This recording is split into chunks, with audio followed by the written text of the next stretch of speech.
My fiancée said, "My friends think you're not husband material." And honestly, they might be right. I said, "Good to know." Then I put the marriage license on hold. 2 weeks later, her best friend pulled me aside and said, "You need to hear what she said about you last night." And that conversation flipped everything. I'm Lucas, 34, and I spent 3 years building a relationship with someone who was auditioning me for a role I didn't know I was trying out for. This is about the moment I realized I was failing an exam I never agreed to take. I met Kayla when I was 31. She was charismatic, beautiful, had this magnetic energy that made you want to be around her. We clicked immediately, moved in together after a year, got engaged 6 months ago. I thought we were solid. I thought we were partners building something together. The warning signs were there. I just didn't see them as warnings. Kayla had a tight friend group, 3 women she'd known since college. They did everything together. Girls' nights every Thursday, weekend brunches, constant group chats I'd occasionally hear buzzing on her phone. I didn't mind. Everyone needs their people. But over the past year, I started noticing a pattern. After spending time with her friends, Kayla would come home different. Critical. She'd point out things about me that apparently needed fixing. My job wasn't ambitious enough. My clothes were too casual. I needed to be more social, more assertive, more something. "It's just feedback," she'd say when I'd push back. "I'm trying to help you be better." Better for who? For us. For our future. 3 weeks ago, we were having dinner at home. Just a regular Tuesday, nothing special. I'd made pasta, we were drinking wine, talking about wedding logistics. The ceremony was scheduled for September, for months away. "I had lunch with the girls today," Kayla said, twirling her fork in her spaghetti. "We were talking about relationships, marriages, what makes them work." Okay. They brought up some concerns. About us. I set down my fork. Concerns? About whether you're really husband material. Like, long-term husband material. The words hit me like cold water. What does that mean? It means they see things, Lucas. Things I might be too close to see. Like how you're comfortable in your job, but not really pushing for more. How you're fine with staying in instead of networking and building connections. How you don't really fit into certain social situations. Those are their concerns, or yours? She hesitated. Both, maybe. I don't know. They made some good points. And honestly, they might be right. I stared at her. This woman I was supposed to marry in 4 months was telling me her friends didn't think I was good enough, and she was agreeing with them. "Good to know," I said quietly. "Don't be like that. I'm being honest with you. Isn't that what we're supposed to do? There's honesty and there's telling your fiancé that your friends think he's not husband material and you agree." I didn't say I agree completely. You said they might be right. That's agreeing. We finished dinner in tense silence. That night, I couldn't sleep. Just lay there processing the fact that my engagement apparently had a panel of judges I wasn't aware of, and I was currently failing their assessment. The next morning, I called the county clerk's office and put our marriage license application on hold. We'd submitted it 2 weeks earlier, standard procedure before getting married. I told them we needed more time to finalize details. I didn't tell Kayla. I wanted to see what happened when the pressure was off, when I stopped performing for an audience I didn't know existed. Update 1. The 2 weeks after that dinner were revealing. I stopped trying so hard. Stopped dressing up for casual dinners with her friends. Stopped pretending to be interested in networking events I found exhausting. Stopped being whoever Kayla and her friends thought I should be and just started being myself. Kayla noticed immediately. "Why are you being so withdrawn? Are you upset about what I said? You're acting different." "I'm acting like myself." Well, maybe that's the problem. That sentence should have been the end. Should have been my sign to walk away completely. But I was still processing, still trying to understand how we'd gotten here. Then came the party. Kayla's friend Melissa was celebrating a promotion. Big gathering at a downtown bar. All of Kayla's friend group, plus their partners and colleagues. Kayla insisted I come. "You need to make an effort with my friends. Show them you can be social." "I'm not auditioning for them, Kayla." "Aren't you though?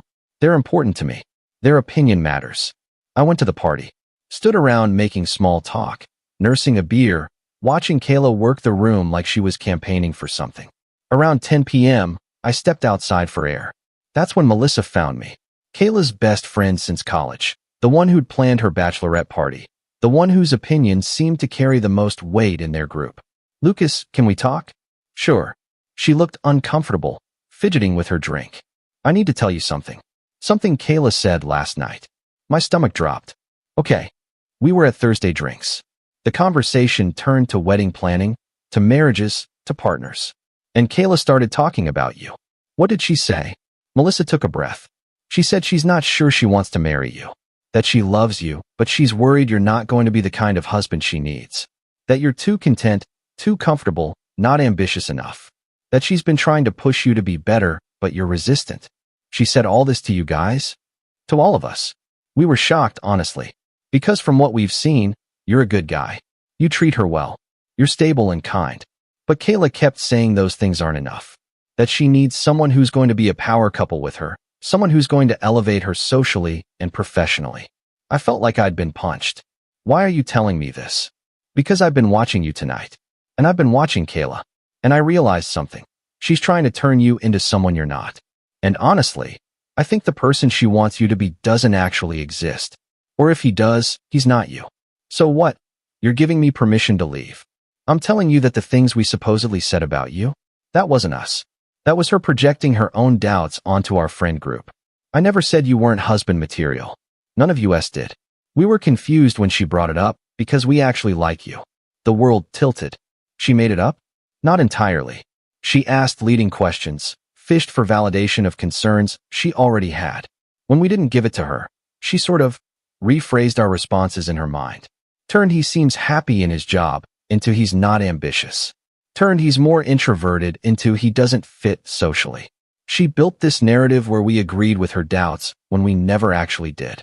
Why are you telling me now? Because she's my best friend, but that doesn't mean I'm going to watch her sabotage something good because it doesn't match some fantasy she has in her head. You deserve to know the truth. I stood there trying to process this. The past 3 weeks suddenly made sense. Kayla hadn't been sharing her friends' concerns. She'd been manufacturing them. Thank you for telling me. What are you going to do? I don't know yet. Melissa nodded. For what it's worth, I think you're exactly husband material. Just maybe not for Kayla. Update 2. I went back inside. Found Kayla surrounded by her group, laughing at something on someone's phone. She looked happy, comfortable, like someone who wasn't questioning her entire engagement. I watched her for a few minutes. Really watched her. Tried to see the person I'd fallen in love with 3 years ago. Tried to remember when this became about measuring up instead of building together. We left the party around midnight. In the car, Kayla was buzzing. That was fun. Did you have a good time? Melissa told me something interesting. Her smile faded slightly. What? She told me what you said Thursday night. About not being sure you want to marry me. About me not being the kind of husband you need. The car went silent. Kayla stared straight ahead at the road. She told you that. She thought I should know. She had no right. She had every right. I'm your fiancé. Or I was. I'm not sure what I am now. Lucas, I was just venting. Everyone vents about their partners. There's venting, and there's telling your friends you don't think I'm good enough. That I'm not ambitious enough, not social enough, not enough. I didn't say you weren't good enough.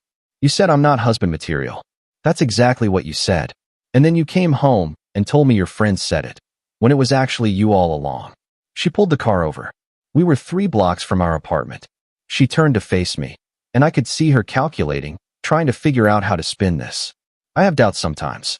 Is that so wrong? Everyone has doubts before getting married. Doubts are normal.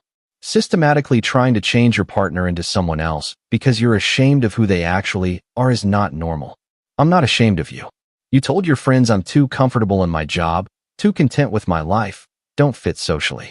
You've spent the last year giving me feedback that's really just criticism dressed up as help. You created a narrative where your friends agreed with your concerns when they never actually did. How do you know they never did? Because Melissa told me.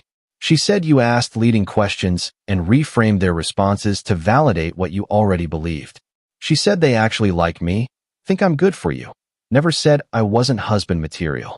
Kayla's face went pale. She said that. Yes. So now I'm wondering, have you been lying to me this whole time? Or have you been lying to yourself? I haven't been lying. I want us to be better. I want us to be the kind of couple people admire. Why? Why does it matter what other people think of us? Because it does. Because I've worked hard to build my career, my network, my reputation. I need a partner who's going to elevate that, not just maintain it. Then you need to find someone else. Because I'm not interested in being your accessory. Final update. We broke up that night. Sat in the car for another hour hashing everything out. She tried to backtrack, said she was stressed about the wedding, didn't mean the things she'd said. But we both knew it was over. I moved out 3 days later. Went to stay with my brother while I looked for a new place. The wedding was canceled. Deposits were lost. Mutual friends had to choose sides. Most of Kayla's friends, interestingly, reached out to me privately. Melissa, plus 2 others from that core group. All of them said some variation of the same thing. Kayla had been spiraling for months, creating problems that didn't exist, measuring our relationship against some impossible standard that no real relationship could meet. She's been watching too many Instagram couples, one of them told me. Started thinking that's what real relationships look like. Perfect photos, power couple dynamics, constant achievement. She lost sight of what actually matters. The marriage license on hold turned out to be prescient. I never had to formally cancel it because it expired before we could proceed. Saved me some paperwork, at least. It's been 5 months now. I'm in a new apartment, smaller but entirely mine. Started therapy to work through the damage of spending a year being told I wasn't enough. Started dating again, very slowly, very carefully. Kayla tried to reach out a few times. Texts about closure, conversations about what went wrong, suggestions that we could work through things if I was willing to meet her halfway. I didn't respond. There was no halfway between being myself and being who she wanted me to be. I heard through mutual friends that she's dating someone new. Some guy in finance who apparently checks all her boxes. Ambitious, well-connected, loves the social scene. I hope he makes her happy. I hope she doesn't spend their whole relationship trying to optimize him into someone else. Melissa and I still talk occasionally. She apologized for not speaking up sooner, said she didn't realize how bad things had gotten until that party. I don't blame her. Loyalty to friends is complicated, especially when you're watching them make mistakes, but hoping they'll figure it out themselves. The thing I keep coming back to is that dinner. My friends think you're not husband material. She said it so casually, like it was just information I needed to process and then fix. But it wasn't her friends. It was her. It had always been her. And the saddest part? I would have bent myself into whatever shape she wanted if I hadn't put that marriage license on hold. If Melissa hadn't pulled me aside, I would have married someone who was embarrassed by who I actually was, and I would have spent our entire marriage trying to be enough for someone whose definition of enough kept changing. So yeah, I'm not husband material. Not for Kayla. But maybe that's okay. Maybe being husband material means finding someone who actually wants you, not some improved version they're hoping you'll become. Edit.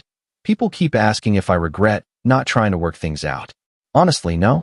When someone tells you they're not sure you're good enough, and their solution is for you to change everything about yourself, that's not a relationship problem.